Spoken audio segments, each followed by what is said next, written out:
नमस्कार। सुन लो यूपीएससी में आपका स्वागत है। आज तारीख है थर्सडे 21 अगस्त 2025 शाम के 6 बज रहे हैं।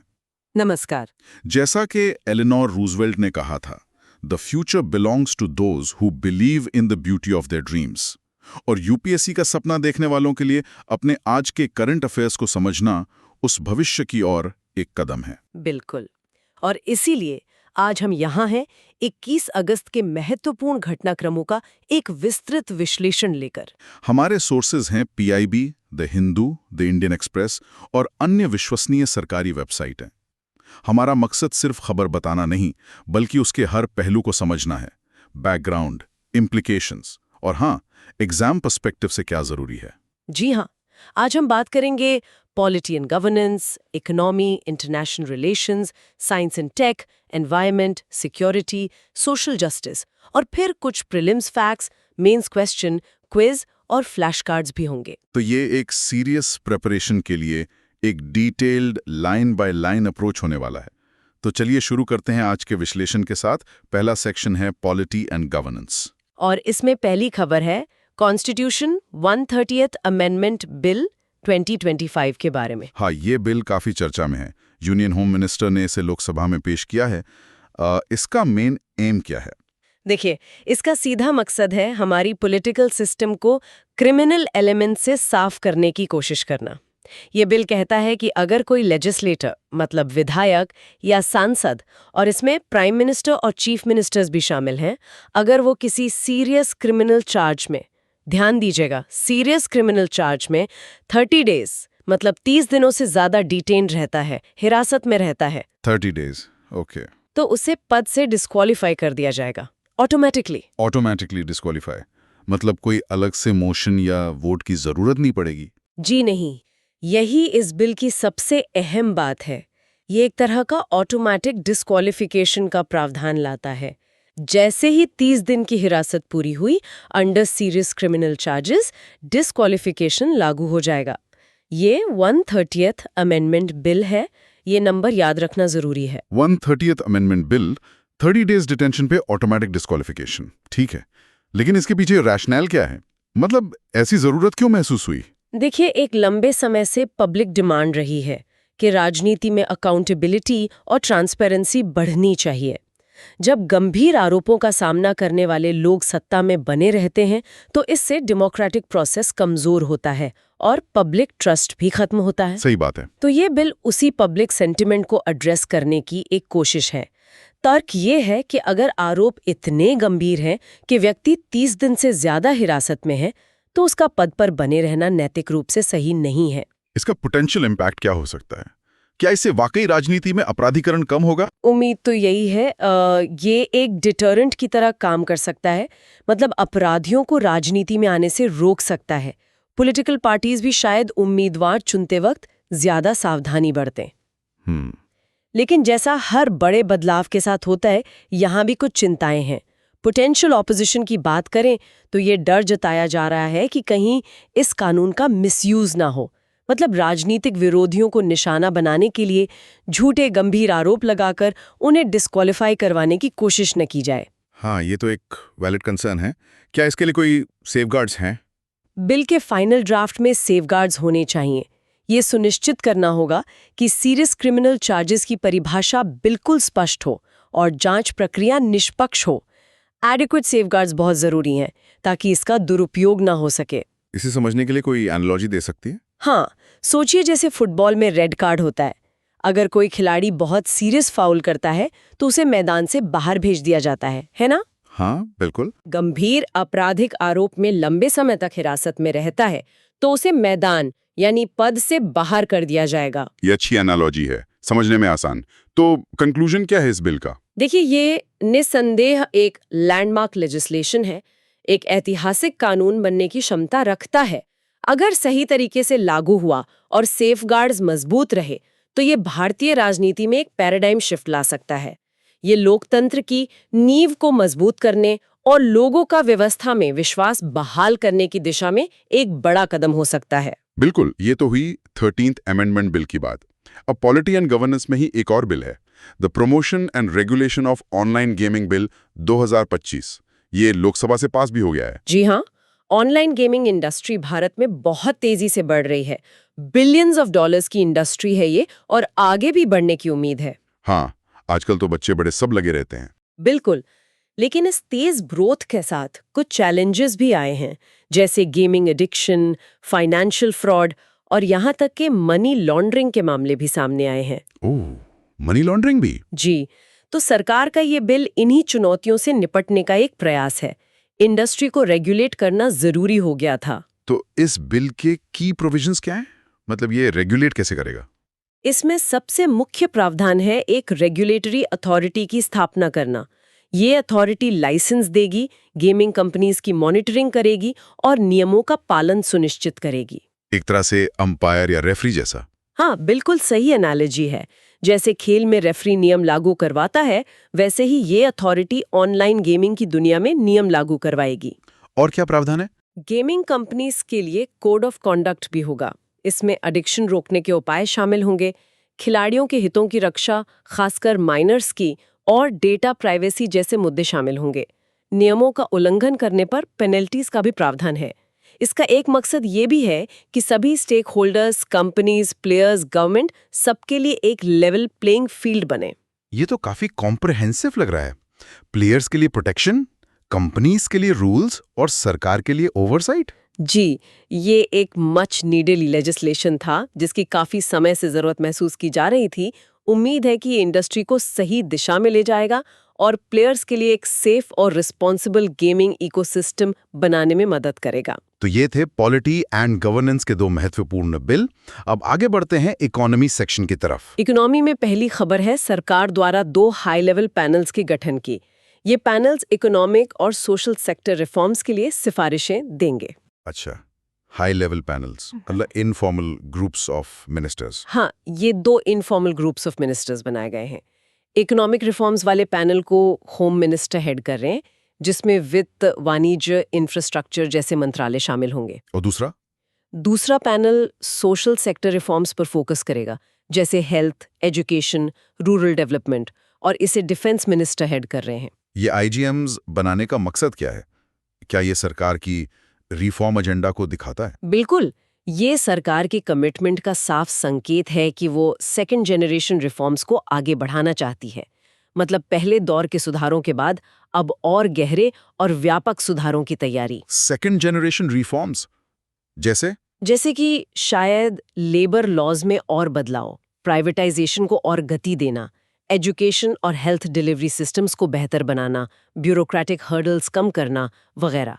ये पैनल्स इन्हीं सब पर विचार करके ठोस सिफारिशें देंगे। इनका कोई टाइमलाइन भी है? कब तक रिपोर्ट देंगी ये? हाँ, इनसे उम्मीद की जा रही है कि ये अगले 3 महीनों के अंदर अपनी रिपोर्ट सौंप देंगे।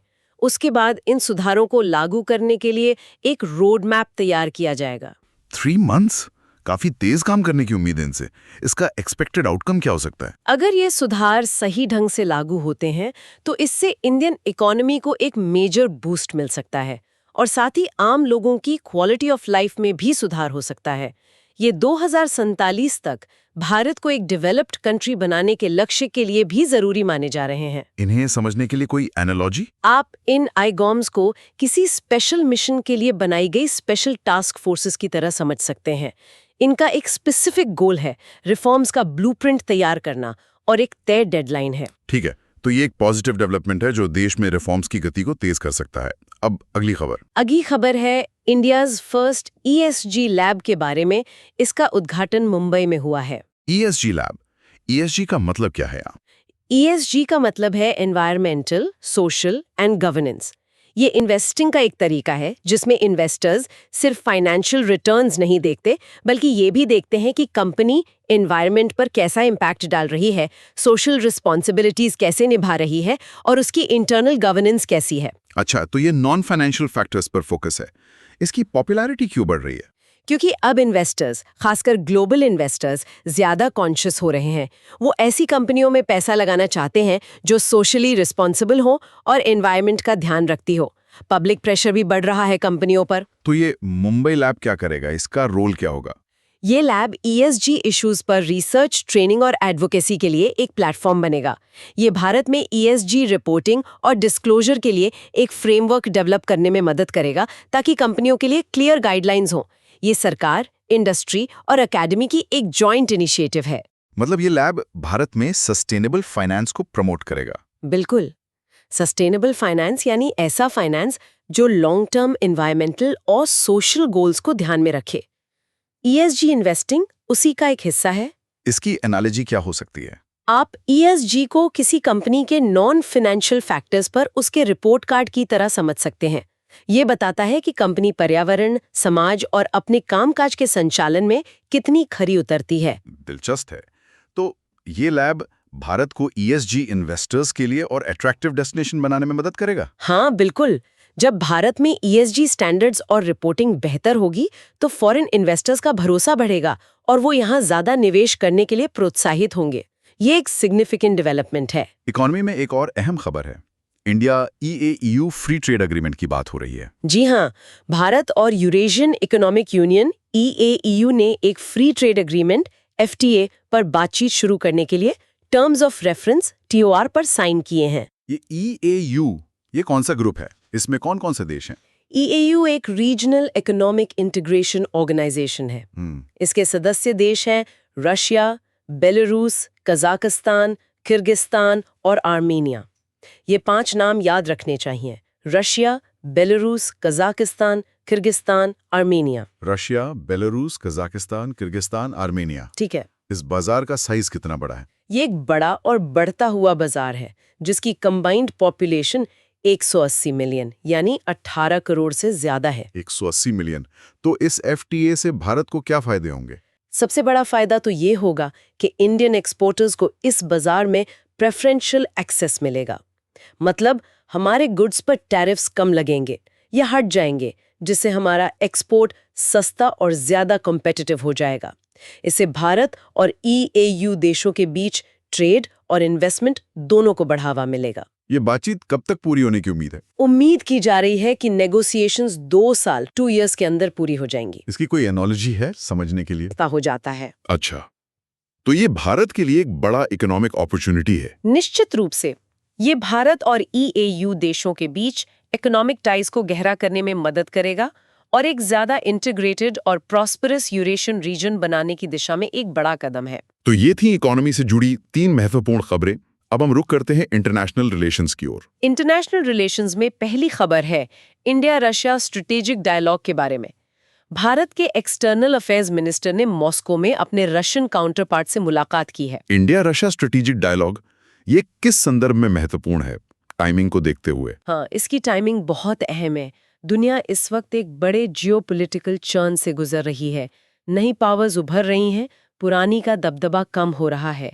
इससे इंटरनेशनल एनवायरनमेंट काफी अनसर्टन और अनप्रिडिक्टेबल हो गया है। सही कहा, मल्टीपोलर वर्ल्ड की बात हो रही है। बिल्कुल। इसी कॉन्टेक्स्ट में इंडिया रशिया स्ट्रेटेजिक पार्टनरशिप का महत्व और भी बढ़ जाता है। ये एक टाइम टेस्टेड पार्टनरशिप है। तो इस डायलॉग में किन मुद्दों पर चर्चा हुई? इसमें बायलैटरल, रीजनल और ग्लोबल इश्यूज तीनों पर बात हुई। दोनों देशों ने एक ज्यादा जस्ट और इक्विटेबल वर्ल्ड ऑर्डर को प्रमोट करने के लिए मिलकर काम करने की अपनी कमिटमेंट को रीअफर्म किया। किन क्षेत्रों में कोऑपरेशन बढ़ाने पर सहमति बनी? डिफेंस, एनर्जी और काउंटर टेररिज्म जैसे ट्रेडिशनल एरियाज ऑफ कोऑपरेशन को और मजबूत करने पर जोर दिया गया। साथ ही नए उभरते क्षेत्रों में भी सहयोग बढ़ाने की बात हुई होगी, जैसे टेक्नोलॉजी, स्पेस, कनेक्टिविटी वगैरह। मल्टीपोलर वर्ल्ड को थोड़ा और समझा सकती हैं? हाँ, इसे आप एक ऐसे प्लेग्राउंड की तरह सोचिए जहां पहले सिर्फ 1 या 2 बिग प्लेयर्स होते थे जिनका दबदबा होता था। अब उस प्लेग्राउंड में कई बिग प्लेयर्स आ गए हैं जिनकी अपनी ताकत और इन्फ्लुएंस है। किसी 1 या 2 का वर्चस्व नहीं है। यही मल्टीपोलर वर्ल्ड है। अच्छा, तो इंडिया रशिया पार्टनरशिप इस बदलते हुए वर्ल्ड ऑर्डर में स्टेबिलिटी लाने में मदद कर सकती है? हाँ, दोनों देश मानते हैं कि उनकी पार्टनरशिप रीजनल और ग्लोबल स्टेबिलिटी के लिए जरूरी है। ये डायलॉग इसी पार्टनरशिप को और मजबूत करने की दिशा में एक कदम था। ये एक सक्सेसफुल मीटिंग रही। ठीक है। अब इंटरनेशनल रिलेशंस में एक और मुद्दा है जो अक्सर खबरों में रहता है, इंडिया नेपाल रिलेशंस और लिपुलेक पास डिस्प्यूट। जी हाँ, हाल ही में भारत ने लिपुलेख पास के जरिए ट्रेड शुरू करने पर नेपाल की आपत्ति को रिजेक्ट कर दिया है। लिपुलेख पास, ये कहाँ स्थित है और इसका महत्व क्या है? लिपुलेख पास एक हाई एल्टीट्यूड माउंटेन पास है जो इंडिया, नेपाल और चाइना के ट्राई जंक्शन पर स्थित है। ये कैलाश मानसरोवर यात्रा का पारंपरिक मार्ग भी है और भारत चीन के बीच व्यापार का एक अहम पॉइंट भी।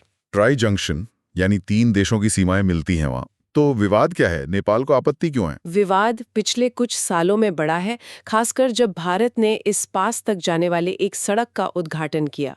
नेपाल का दावा है कि ये सड़क उसके टेरिटरी से होकर गुजरती है, जबकि भारत का कहना है कि सड़क पूरी तरह से भारतीय क्षेत्र में है। नेपाल ने अपना नया पॉलिटिकल मैप भी जारी किया था, जिसमें लिपुलेख, कालापानी और लिम्पियाधुरा को अपने हिस्से में दिखाया गया था, जिसे भारत ने रिजेक्ट कर दिया। तो ये एक टेरिटोरियल डिस्प्यूट है। इसका इतिहास क्या है? इसका इतिहास काफी कॉम्प्लेक्स और पुराना है, जिसमें हिस्टोरिकल ट्रीटीज और मैप्स की अलग-अलग इंटरप्रिटेशंस शामिल हैं। इस मुद्दे को सुलझाने के लिए कई दौर की बातचीत हुई है, लेकिन अभी तक कोई अग्रीमेंट नहीं हो पाया है। इसका इम्पैक्ट क्या पड़ रहा है दोनों देशों के रिश्तों पर? जाहिर है, इससे दोनों देशों के बीच संबंधों में तनाव आया है। ट्रेड और पिलग्रिमेज पर भी नेगेटिव इम्पैक्ट पड़ा है। एक बहुत सेंसिटिव इशू है। हाँ, इसे विजुअलाइज करने में मदद मिलेगी अगर श्रोता मैप पर ट्राई जंक्शन की लोकेशन देखें। तो कंक्लूजन क्या है इस मुद्दे का? कंक्लूजन यही है कि ये एक नाजुक मसला है जिसे बहुत केयर और मैच्योरिटी के साथ हैंडल करने की जरूरत है। दोनों देशों को कंस्ट्रक्टिव डायलॉग के जरिए एक म्यूचुअली एक्सेप्टेबल सॉल्यूशन खोजने की जरूरत है, ताकि रिश्तों में जो कड़वाहट आई है उसे दूर किया जा सके। बिल्कुल। उम्मीद है जल्दी ही कोई समाधान निकलेगा। चलिए अब अगले सेक्शन पर चलते हैं, science and technology. Science and tech में पहली और बहुत बड़ी खबर है अग्नि 5 मिसाइल के सफल परीक्षण की। हाँ, ये तो वाकई बड़ी खबर है। अग्नि 5 ये एक इंटरकॉन्टिनेंटल बैलिस्टिक मिसाइल यानी ICBM है ना? जी हाँ, अग्नि 5 भारत की सबसे advanced long range ballistic missile है। ये न्यूक्लियर केपेबल है, यानी परमाणु हथियार ले जा सकती है। इसकी रेंज कितनी है? इसकी रेंज 5000 किलोमीटर से ज्यादा बताई जाती है, 5000 किलोमीटर्स प्लस। Wow, 5000 kilometre. इसका सिग्निफिकेंस क्या है भारत के लिए? ये भारत की डिटरेंस कैपेबिलिटीज को, यानी दुश्मन को हमला करने से रोकने की क्षमता को एक मेजर बूस्ट देता है। इतनी रेंज का मतलब है कि भारत अब दुश्मन के इलाके में बहुत गहरे तक निशाना साध सकता है। ये भारत की स्ट्रेटेजिक ऑटोनॉमी को भी मजबूत करता है। इसके कुछ खास फीचर्स क्या हैं? आपने एडवांस्ड कहा। हाँ, ये state of the art missile है। इसमें कई एडवांस टेक्नोलॉजीज इस्तेमाल हुई हैं। सबसे महत्वपूर्ण है MIRV कैपेबिलिटी। MIRV, ये हमने पहले भी सुना है, multiple independently targetable re entry vehicle. बिल्कुल सही। इसका मतलब है कि एक ही मिसाइल मल्टीपल वॉरहेड्स ले जा सकती है और हर वॉरहेड को अलग-अलग टारगेट पर गाइड किया जा सकता है। इससे मिसाइल डिफेंस सिस्टम्स को भेदना ज्यादा मुश्किल हो जाता है। यानी एक तीर से कई निशाने, वो भी अलग-अलग दिशाओं में। कुछ वैसा ही समझ लीजिए। इसके अलावा इसमें कनिस्ट्रल लॉन्च सिस्टम होने की भी बात है, जिससे इसे लॉन्च करना आसान और तेज हो जाता है और इसे कहीं भी ले जाकर लॉन्च किया जा सकता है। ये पूरी तरह से इंडिजिनस है, DRDO द्वारा विकसित। ICBM और MIRV को थोड़ा और सरल शब्दों में समझा सकती हैं? जरूर। ICBM यानी इंटरकॉन्टिनेंटल बैलिस्टिक मिसाइल। आप इसे एक बहुत लॉन्ग रेंज डिलीवरी सिस्टम की तरह समझें, जो एक कॉन्टिनेंट से दूसरे कॉन्टिनेंट तक मार कर सकती है। और MIRV, जैसा हमने कहा, एक ही मिसाइल में कई छोटे मिसाइल या वॉरहेड्स होना, जो अलग-अलग टारगेट्स पर जा सकें। ये दुश्मन के डिफेंस को कंफ्यूज और ओवरवेल्म करने के लिए डिजाइन किया गया है। समझ गया। तो कंक्लूजन क्या है अग्नि 5 के इस टेस्ट का? कंक्लूजन ये है कि अग्नि 5 भारत के स्ट्रेटेजिक डिटरेंस के लिए एक गेम चेंजर है। ये देश की सिक्योरिटी और सॉवरेनिटी सुनिश्चित करने में एक मील का पत्थर है।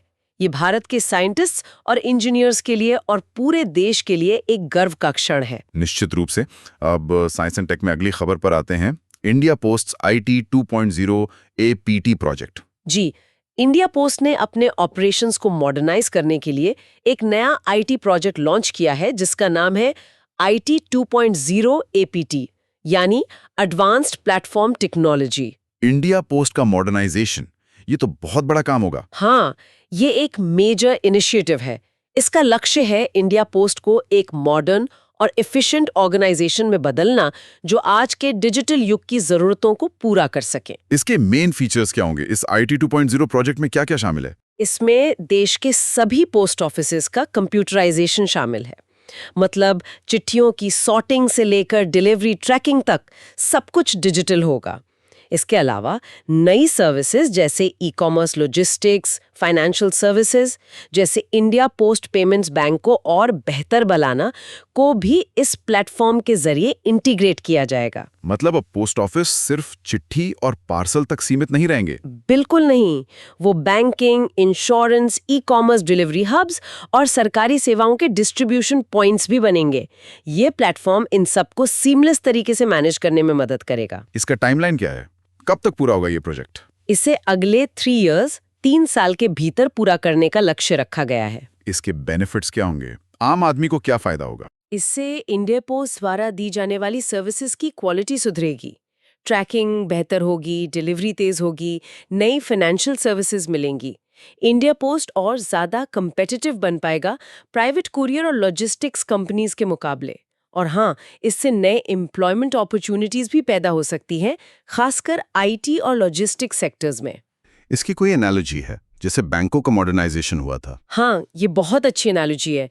जैसे पहले बैंकों में सबका मैनुअली होता था, फिर कंप्यूटराइजेशन हुआ, ATMs आए, ऑनलाइन बैंकिंग आई, जिससे पूरी बैंकिंग इंडस्ट्री बदल गई। कुछ वैसा ही ट्रांसफॉर्मेशन इंडिया पोस्ट में लाने की कोशिश है इस IT 2.0 प्रोजेक्ट के जरिए। तो ये इंडिया पोस्ट के लिए एक बहुत बड़ा कदम है। जी हाँ, ये इंडिया पोस्ट को एक वर्ल्ड क्लास ऑर्गेनाइजेशन बनाने की दिशा में एक मेजर स्टेप फॉरवर्ड है जो 21st सेंचुरी में अपने कस्टमर्स की बदलती जरूरतों को पूरा कर सके। चलिए, अब हम अगले खंड एनवायरनमेंट एंड इकोलॉजी की ओर बढ़ते हैं। एनवायरनमेंट में पहली खबर है पंपा रिवर रिजुविनेशन के बारे में। सरकार ने पंपा रिवर को national river conservation plan NRCP में शामिल कर लिया है। पंपा रिवर, ये केरला में है ना? सबरीमाला श्राइन के पास से बहती है। जी हाँ, बिल्कुल।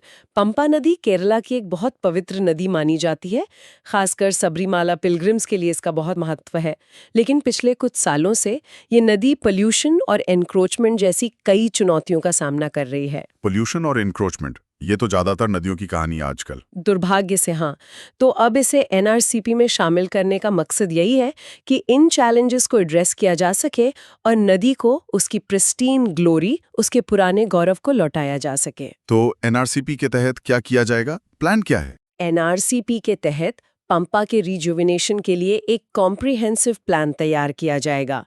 इसमें पोल्यूशन चेक करने के उपाय होंगे, जैसे सीवेज ट्रीटमेंट प्लांट्स लगाना, इंडस्ट्रियल एफ्लुएंस को रोकना, इंक्रोचमेंट्स हटाए जाएंगे, नदी के किनारे एफोरेस्टेशन यानी पेड़ लगाने को बढ़ावा दिया जाएगा और अवेयरनेस कैंपेन्स चलाए जाएंगे। इसमें लोकल कम्युनिटीज का क्या रोल होगा? इसका इम्प्लीमेंटेशन सभी स्टेक होल्डर्स की भागीदारी से होगा। केंद्र सरकार, राज्य सरकार, लोकल कम्युनिटीज और रिलीजियस ऑर्गेनाइजेशंस भी, सबकी भागीदारी जरूरी है, तभी यह सफल हो पाएगा। यहाँ नदी की सेक्रेडनेस, उसकी पवित्रता का पहलू भी महत्वपूर्ण है, इसलिए धार्मिक संगठनों का सहयोग भी अहम होगा। तो ये एक स्वागत योग्य कदम है। हाँ, बिल्कुल। ये एक वेलकम स्टेप है जो इस पवित्र नदी को हमारी फ्यूचर जेनरेशंस के लिए प्रोटेक्ट करने में मदद करेगा। एनवायरनमेंट एंड इकोलॉजी में अगली खबर सुंदरबन से है। वहाँ सॉल्ट वाटर क्रोकोडाइल की आबादी बढ़ी है। जी हाँ, और ये एक बहुत अच्छी खबर है। सुंदरबंस में सॉल्ट वाटर क्रोकोडाइल यानी खारे पानी के मगरमच्छ की आबादी में एक सिग्निफिकेंट इंक्रीज देखा गया है। सुंदरबंस, ये तो दुनिया का सबसे बड़ा मैंग्रोव फॉरेस्ट है। इंडिया और बांग्लादेश में फैला हुआ रॉयल बंगाल टाइगर के लिए मशहूर है। बिल्कुल। ये गैंजीज, ब्रह्मपुत्र और मेघना नदियों के डेल्टा में स्थित है और इसकी बायोडाइवर्सिटी बहुत रिच है। इसमें सॉल्ट वाटर क्रोकोडाइल भी एक की स्पीसीज है, लेकिन हाल के सालों में हैबिटेट लॉस और पोचिंग की वजह से इनकी आबादी घट रही थी। हैबिटेट लॉस और पोचिंग, ये मगरमच्छों के लिए बड़े खतरे हैं। जी, लेकिन हाल ही में हुए एक सर्वे से पता चला है कि इनकी आबादी में उल्लेखनीय वृद्धि हुई है। अरे वाह, ये कैसे संभव हुआ? इसके पीछे क्या कारण है? मगरमच्छ के हैबिटेट को प्रोटेक्ट करना, मैंग्रोव फॉरेस्ट्स को बचाना, पोचिंग पर सख्ती से रोक लगाना और स्थानीय लोगों के बीच अवेयरनेस बढ़ाना कि मगरमच्छ इकोसिस्टम के लिए कितने जरूरी हैं। क्या आप सुंदरबंस और इन मगरमच्छों की कोई इमेज बना सकती हैं हमारे श्रोताओं के लिए? जरूर। सोचिए घने हरे मैंग्रोव के जंगल, जिनके बीच से नदियों और नहरों का जाल गुजर रहा है। पानी कहीं शांत है, कहीं लहरें उठ रही हैं, और इसी पानी में या किनारे धूप सेंकते हुए दिखते हैं ये विशालकाय सॉल्ट वाटर क्रोकोडाइल्स, दुनिया के सबसे बड़े रेप्टाइल्स में से एक। उनका होना इस पूरे इकोसिस्टम के स्वस्थ होने का संकेत है। बहुत खूब। तो ये एक मेजर कंजर्वेशन सक्सेस स्टोरी है। हाँ बिल्कुल। ये हमें याद दिलाता है कि अगर हमारे पास पॉलिटिकल विल हो, रिसोर्सेज हो और लोकल कम्युनिटीज का साथ हो, तो हम एंडेंजर्ड स्पीशीज को बचा सकते हैं। ये एक बहुत एनकरेजिंग खबर है। इन्वायरमेंट के बाद अब आते हैं सिक्योरिटी एंड डिजास्टर मैनेजमेंट पर। इसमें पहली खबर है एक्सरसाइज समन्वय शक्ति 2025 के बारे में। इंडियन आर्मी ने ये अभ्यास शुरू किया है। एक्सरसाइज समन्वय शक्ति 2025, जी। इसका उद्देश्य क्या है? इसका मुख्य उद्देश्य है सिविल मिलिट्री कॉपरेशन को बढ़ाना, यानी सेना और नागरिक प्रशासन के बीच तालमेल को बेहतर करना। ये अभ्यास कहाँ हो रहा है? ये एक जॉइंट एक्सरसाइज है जो इंडियन आर्मी और नॉर्थ ईस्टर्न स्टेट्स असम और मणिपुर के सिविल एडमिनिस्ट्रेशन द्वारा आयोजित की जा रही है। नॉर्थ ईस्ट में? जी। तो क्या ये डिजास्टर रिलीफ और काउंटर इंसर्जेंसी ऑपरेशंस पर केंद्रित है? बिल्कुल। नॉर्थ ईस्ट में अक्सर बाढ़, भूस्खलन जैसी प्राकृतिक आपदाएं आती हैं और वहां इंसर्जेंसी की समस्या भी रही है। तो इस एक्सरसाइज का एम यही है कि ऐसी स्थितियों में आर्मी और सिविल एडमिनिस्ट्रेशन के बीच कोऑर्डिनेशन और कोऑपरेशन को कैसे सुधारा जाए। इसमें कौन कौन हिस्सा ले रहा है? इसमें army, state police, paramilitary forces जैसे सीआरपीएफ, बीएसएफ और सिविल एडमिनिस्ट्रेशन के अधिकारी जैसे district magistrate, health officials, PWD सब हिस्सा ले रहे हैं। सेटिंग काफी रियलिस्टिक रखी गई है ताकि असली हालात का सामना करने की तैयारी हो सके। इससे क्या हासिल होगा? आउटकम क्या अपेक्षित है? उम्मीद है कि इस एक्सरसाइज से मौजूदा डिजास्टर मैनेजमेंट और सिक्योरिटी प्लान्स में जो गैप्स हैं, जो कमियां हैं, उनकी पहचान हो सकेगी और फिर उन्हें दूर करने के लिए नई स्ट्रैटेजीज विकसित की जा सकेंगी। कम्युनिकेशन प्रोटोकॉल्स बेहतर होंगे, रिसोर्स शेयरिंग का प्लान बनेगा। सिविल मिलिट्री कॉपरेशन को सरल शब्दों में कैसे समझें? इसे आप ऐसे समझें कि जब कोई संकट आता है, चाहे वो बाढ़ हो, भूकंप हो या कोई सुरक्षा संबंधी चुनौती, तो उससे निपटने के लिए अलग अलग टीमें होती हैं। सेना, पुलिस, डॉक्टर, सरकारी अधिकारी, इन सभी टीमों का एक साथ तालमेल से काम करना ही सिविल मिलिट्री कॉपरेशन है। ये एक्सरसाइज उसी तालमेल को प्रैक्टिस करने का एक तरीका है। ठीक है, तो ये एक वैल्यूएबल इनिशिएटिव है, खासकर नॉर्थ ईस्ट के कॉन्टेक्स्ट में। जी हाँ, ये सिक्योरिटी फोर्सेस और सिविल एडमिनिस्ट्रेशन की प्रिपेयर्डनेस को इम्प्रूव करने में मदद करेगा ताकि वो किसी भी इवेंचुअलिटी से बेहतर तरीके से निपट सके। सिक्योरिटी में अगली खबर है सुदर्शन चक्र मिशन के बारे में। सरकार ने इसकी घोषणा की है। हाँ, सुदर्शन चक्र मिशन ये एक फ्यूचरिस्टिक डिफेंस प्रोग्राम है। फ्यूचरिस्टिक मतलब भविष्य की तकनीकों पर आधारित। बिल्कुल। ये एक लॉन्ग टर्म प्रोग्राम है जिसका लक्ष्य भारत को डिफेंस टेक्नोलॉजी में वर्ल्ड लीडर बनाना है। इसका फोकस कटिंग एज टेक्नोलॉजीज पर है, इन टेक्नोलॉजीज पर, जैसे artificial intelligence, AI, robotics, cyber warfare, unmanned systems, drones, hypersonic weapons, advanced materials वगैरह। इस मिशन के तहत इन टेक्नोलॉजीज पर आधारित नेक्स्ट जनरेशन के वेपन्स और इक्विपमेंट्स डेवलप किए जाएंगे। एआई और रोबोटिक्स डिफेंस में ये कैसे काम करेगा? सोचिए, एआई का इस्तेमाल डिसीजन मेकिंग में हो सकता है, टारगेट रिकॉग्निशन में हो सकता है। रोबोट्स खतरनाक मिशंस पर इंसानों की जगह जा सकते हैं, जैसे बॉम्ब डिस्पोजल या सर्वेलेंस। ड्रोन्स तो आजकल इस्तेमाल हो ही रहे हैं। साइबर वॉरफेयर अपने आप में एक बड़ा डोमेन है। तो ये मिशन इन सभी फ्यूचरिस्टिक कैपेबिलिटीज को डेवलप करने पर फोकस करेगा। इसे इम्प्लीमेंट कैसे किया जाएगा? इसे फेज्ड मैनर में इम्प्लीमेंट किया जाएगा। इसमें सरकार, प्राइवेट सेक्टर और एकेडमिया जैसे आईआईटीज, रिसर्च इंस्टीट्यूशंस के बीच पार्टनरशिप होगी। ये आत्मनिर्भर भारत इन डिफेंस को भी बढ़ावा देगा। ये तो बहुत एम्बिशियस लग रहा है। हाँ, ये एक बोल्ड, एम्बिशियस और विजनरी प्रोग्राम है। लेकिन अगर भारत को एक मेजर डिफेंस पावर बनना है तो इस तरह के लॉन्ग टर्म विजन की जरूरत है। ये भारत की डिफेंस कैपेबिलिटीज को ट्रांसफॉर्म कर सकता है और देश को ज्यादा सिक्योर और प्रॉस्परस बनाने में मदद करेगा। सिक्योरिटी एंड डिजास्टर मैनेजमेंट में एक दुखद खबर भी है, दरियागंज बिल्डिंग कोलैप्स। हाँ, ये बहुत दुखद घटना है। दिल्ली के दरियागंज इलाके में एक इमारत ढह गई जिसमें दुर्भाग्य से 3 लोगों की मौत हो गई।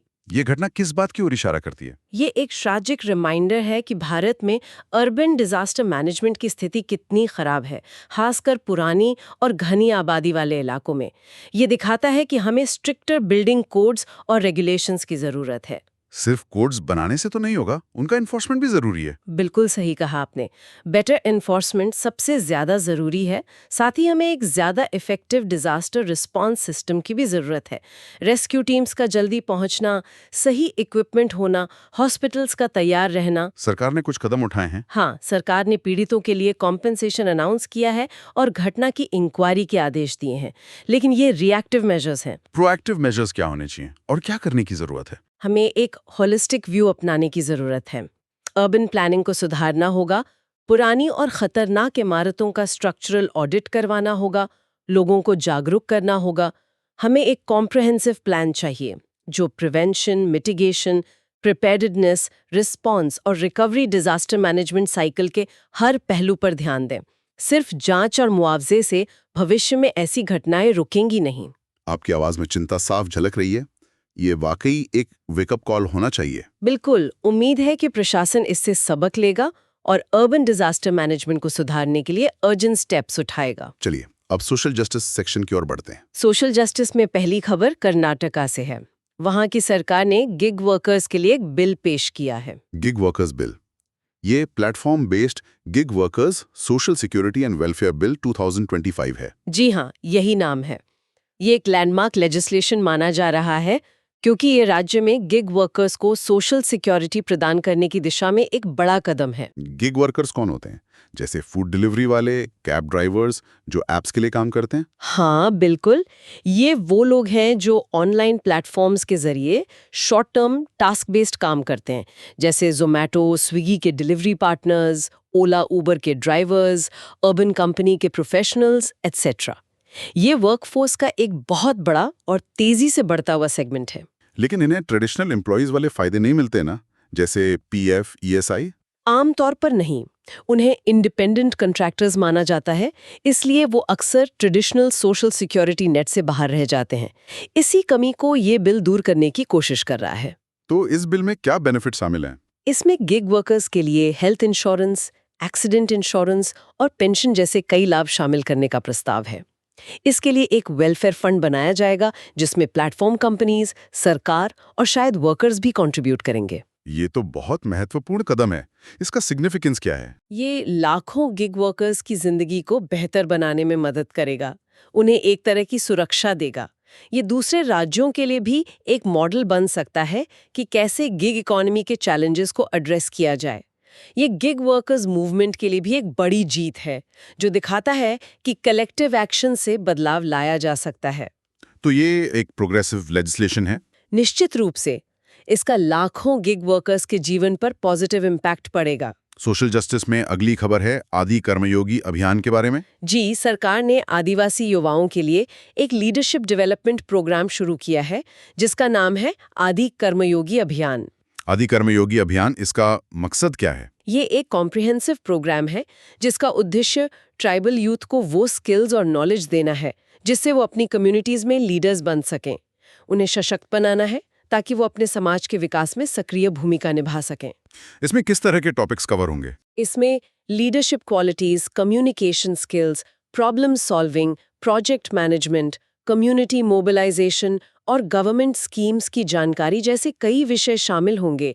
उन्हें डिसीजन मेकिंग प्रोसेसेस में भाग लेने के लिए तैयार किया जाएगा। इसे इम्प्लीमेंट कैसे किया जाएगा? इसे फेज्ड मैनर में इम्प्लीमेंट किया जाएगा और इसका लक्ष्य देश के सभी ट्राइबल डिस्ट्रिक्ट्स को कवर करना है। इसका सिग्निफिकेंस क्या है? ये क्यों महत्वपूर्ण है? ये एक मेजर इनिशिएटिव है जो ट्राइबल यूथ को एम्पावर करने और उन्हें नेशनल मेन स्ट्रीम में लाने में मदद करेगा। जब युवा सशक्त होंगे तो वो अपने समुदायों की आवाज बनेंगे और उनके विकास को सही दिशा देंगे। ये एम्पावरमेंट और इंक्लूजन के लिहाज से बहुत महत्वपूर्ण है।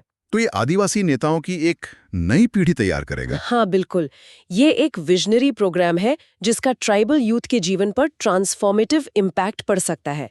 इससे आदिवासी नेताओं की एक ऐसी नई जनरेशन तैयार होगी जो देश के विकास में महत्वपूर्ण भूमिका निभाएगी। बहुत खूब। तो ये थे हमारे आज के डिटेल्ड एनालिसिस के सेक्शंस। जी अब हम क्विक रिव्यू सेक्शंस की तरफ बढ़ते हैं। पहला है प्रीलिम्स फैक्ट्स। जी, मैं कुछ क्विक फैक्ट्स बताती हूँ जो आज की चर्चा पर आधारित हैं और प्रीलिम्स के लिए इंपॉर्टेंट हो सकते हैं। Fact 1, the constitution 130th amendment bill 2025, ये बिल सीरियस क्रिमिनल चार्जेस में 30 दिन से ज्यादा हिरासत में रहने वाले लेजिस्लेटर्स को डिस्क्वालीफाई करने का प्रावधान करता है। जैसा हमने डिस्कस किया, ये पॉलिटिक्स को डिक्रिमिनलाइज करने की दिशा में एक कदम है। 30 days 130th amendment bill. Okay. Fact 2, the promotion and regulation of online gaming bill 2025, ये बिल ऑनलाइन गेमिंग इंडस्ट्री को रेगुलेट करने, एडिक्शन रोकने और प्लेयर्स के इंटरेस्ट प्रोटेक्ट करने के लिए एक रेगुलेटरी अथॉरिटी स्थापित करेगा। ये लोकसभा से पास हो गया है। Online gaming regulatory authority, got it. Fact 3, high level panels for reforms.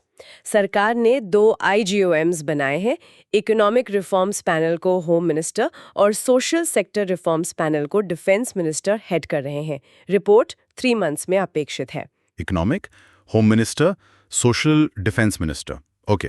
Fact 4, India's first ESG lab, ये मुंबई में खुला है। ESG stands for environmental, social and governance. ये सस्टेनेबल फाइनेंस को प्रमोट करेगा। ESG lab in Mumbai, noted. Fact 5, India EAU FTA talks, Bharat और Eurasian economic union EAU के बीच FTA पर बातचीत शुरू हुई है। EAU मेंबर्स हैं Russia, Belarus, Kazakhstan, Kyrgyzstan and Armenia. ये 5 नाम याद रखने हैं। EAU members Russia, Belarus, Kazakhstan, Kyrgyzstan, Armenia. Done. Fact 6, अग्नि 5 मिसाइल, ये एक nuclear capable intercontinental ballistic missile ICBM है जिसकी रेंज ओवर 5000 किलोमीटर्स है। इसमें MIRV टेक्नोलॉजी है। हाल ही में इसका सफल परीक्षण हुआ। Agni 5 ICBM, over 5000 kilometre range, MIRV capable, important. Fact 7, India posts IT 2.0 APT, ये इंडिया पोस्ट के मॉडर्नाइजेशन का प्रोजेक्ट है। APT stands for advanced platform technology. Aim है सर्विसेज इंप्रूव करना और इसे डिजिटल बनाना। 3 इयर्स में पूरा होगा। India post IT 2.0 APT। Okay. Fact 8, Pampa river, ये केरला की सेक्रेड रिवर है जिसे अब national river conservation plan NRCP में शामिल किया गया है। Pampa river in NRCP। Fact 9, Sundarbans crocodiles, Sundarbans में सॉल्ट वाटर क्रोकोडाइल की आबादी में सिग्निफिकेंट इंक्रीज देखा गया है जो कंजर्वेशन एफर्ट्स की सक्सेस दिखाता है। Good news from Sundarbans. Fact 10, exercise समन्वय शक्ति 2025, ये इंडियन आर्मी और असम एंड मणिपुर के सिविल एडमिनिस्ट्रेशन के बीच सिविल मिलिट्री कॉर्पोरेशन बढ़ाने के लिए जॉइंट एक्सरसाइज है। Samanvay Shakti in north east का फ्यूचरिस्टिक डिफेंस प्रोग्राम है जो AI, रोबोटिक्स, साइबर वॉरफेयर जैसी टेक्नोलॉजीज पर फोकस करेगा। Sudarshan Chakra, future tech. Fact 12, Daryaganj building collapse, Delhi में हुई ये घटना पुअर अर्बन डिजास्टर मैनेजमेंट को हाईलाइट करती है। 3 फेटालिटीज हुई। Tragic incident in Daryaganj. Fact 13, Karnataka's gig workers bill, ये bill platform based gig workers को social security, health insurance, accident insurance, pension देने का प्रावधान करता है। Landmark legislation. Gig workers social security in Karnataka. Fact 14, आदि कर्मयोगी अभियान, ये ट्राइबल यूथ के लिए लीडरशिप डेवलपमेंट प्रोग्राम है जिसका एम उन्हें एम्पावर करना है। आदि कर्मयोगी for tribal youth empowerment.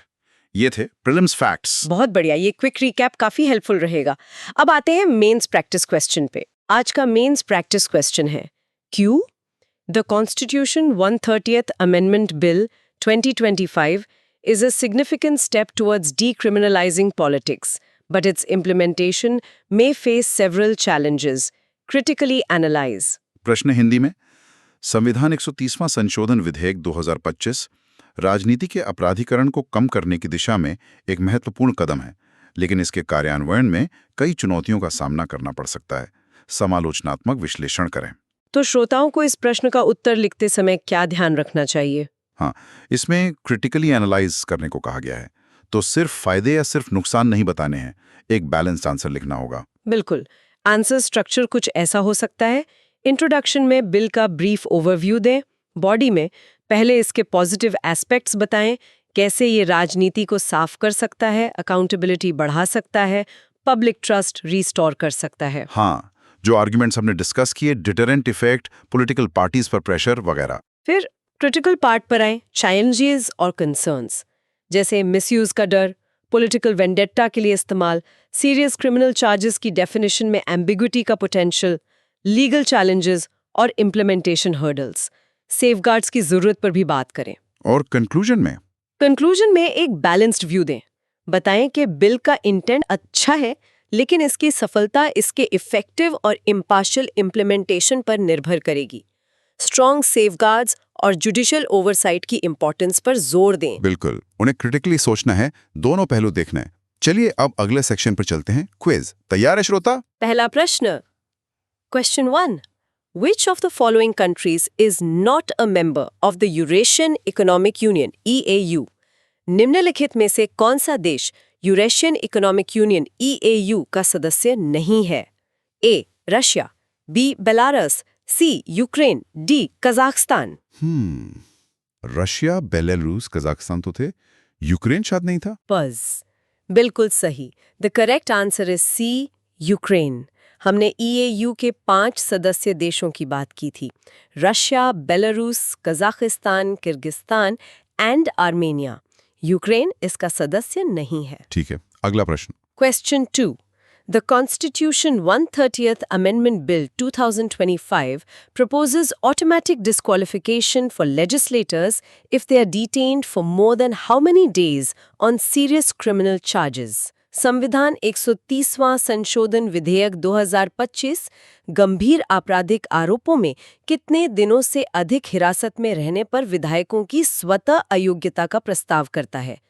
A. 15 दिन, B. 30 days, C. 60 days, D. 90 days। ये तो हमने काफी डिटेल में डिस्कस किया था। 30 days। बिल्कुल सही। एकदम सही। The correct answer is B. 30 days। 30 days detention on serious criminal charges। अगला सवाल। Question 3. What is the approximate range of the Agni 5 intercontinental ballistic missile (ICBM)? Agni 5 अंतर्महाद्वीपीय बैलिस्टिक मिसाइल ICBM की अनुमानित सीमा क्या है? A. Around 1000 km, B. Around 2500 km, C. Over 5000 km, D. Around 10,000 km। Over 5,000 kilometers। 5,000 kilometers plus। Pause। बिल्कुल। The correct answer is C. Over 5,000 kilometer। ये इसकी strategic importance को दर्शाता है। ग्रेट। अब क्विज के बाद है फ्लैश कार्ड सेक्शन। ये क्विक रिवीजन के लिए अच्छा है। पहला flash card, front, what is ESG? ESG क्या है? Pause। Back. Environmental, social and governance. A set of standards for a company's operations that socially conscious investors use to screen potential investments. पर्यावरणीय, सामाजिक और शासन, किसी कंपनी के संचालन के लिए मानकों का एक समूह जिसका उपयोग सामाजिक रूप से जागरूक निवेशक संभावित निवेशों की जांच के लिए करते हैं। ESG, environmental social governance. ठीक है। दूसरा flash card, front, What does MIRV stand for in the context of missiles? मिसाइलों के संदर्भ में MIRV का क्या अर्थ है? Pause. Back. Multiple independently targetable re-entry vehicle. A missile payload containing several warheads, each capable of being aimed to hit a different target. Multiple independently targetable re-entry vehicle, अग्नि 5 में ये कैपेबिलिटी है। तीसरा flash card, front, Name the 5 member countries of the Eurasian Economic Union (EAU). Eurasian economic union Eurasian Economic Union (EAU). के 5 सदस्य देशों के नाम बताएं। Pause. Back. Russia, Belarus, Kazakhstan, Kyrgyzstan and Armenia. Russia, Belarus, Kazakhstan, Kyrgyzstan, Armenia. ये याद हो गया। चौथा flash card, front, What is the main objective of the आदि कर्मयोगी अभियान? आदि कर्मयोगी अभियान का मुख्य उद्देश्य क्या है? Pause. Back. To empower tribal youth through leadership development, enabling them to become leaders in their communities. नेतृत्व विकास के माध्यम से आदिवासी युवाओं को सशक्त बनाना, जिससे वे अपने समुदायों में नेता बन सकें। Adi Karmayogi, tribal youth, leadership empowerment. Perfect. तो ये थे हमारे फ्लैश कार्ड्स। बहुत बढ़िया। इससे की कॉन्सेप्ट्स एकदम क्लियर हो जाते हैं।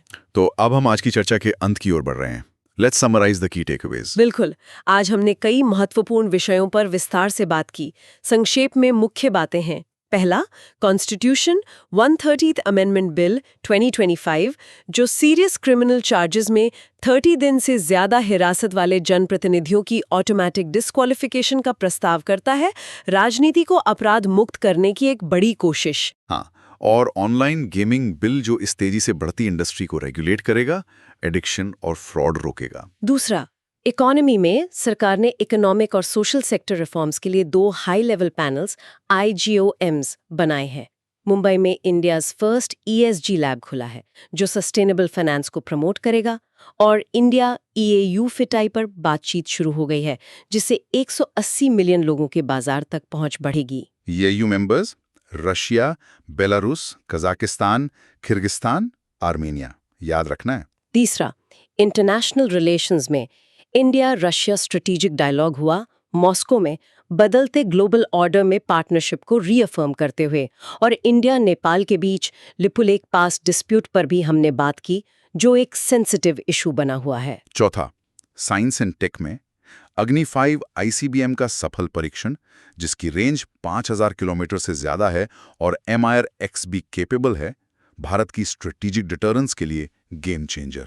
साथ ही इंडिया पोस्ट का IT 2.0 APT प्रोजेक्ट जो डाक सेवाओं को मॉडर्नाइज करेगा। पांचवा, एनवायरनमेंट में केरला की पंपा रिवर को NRCP में शामिल किया गया है उसके रिजुविनेशन के लिए, और सुंदरबंस में सॉल्ट वाटर क्रोकोडाइल्स की आबादी बढ़ना एक कंजर्वेशन सक्सेस स्टोरी है। छठा, सिक्योरिटी एंड डिजास्टर मैनेजमेंट में एक्सरसाइज समन्वय शक्ति 2025 नॉर्थ ईस्ट में सिविल मिलिट्री कोऑपरेशन बढ़ाने के लिए, सुदर्शन चक्र मिशन भारत का फ्यूचरिस्टिक डिफेंस प्रोग्राम, और दुखद दारियागंज बिल्डिंग कोलैप्स जो अर्बन डिजास्टर मैनेजमेंट की कमियों को उजागर करता है। और सातवां, सोशल जस्टिस में कर्नाटक का गिग वर्कर्स बिल जो उन्हें सोशल सिक्योरिटी देगा, और आदि कर्मयोगी अभियान जो ट्राइबल यूथ को लीडरशिप के लिए एम्पावर करेगा। वाओ, ये काफी कुछ था आज।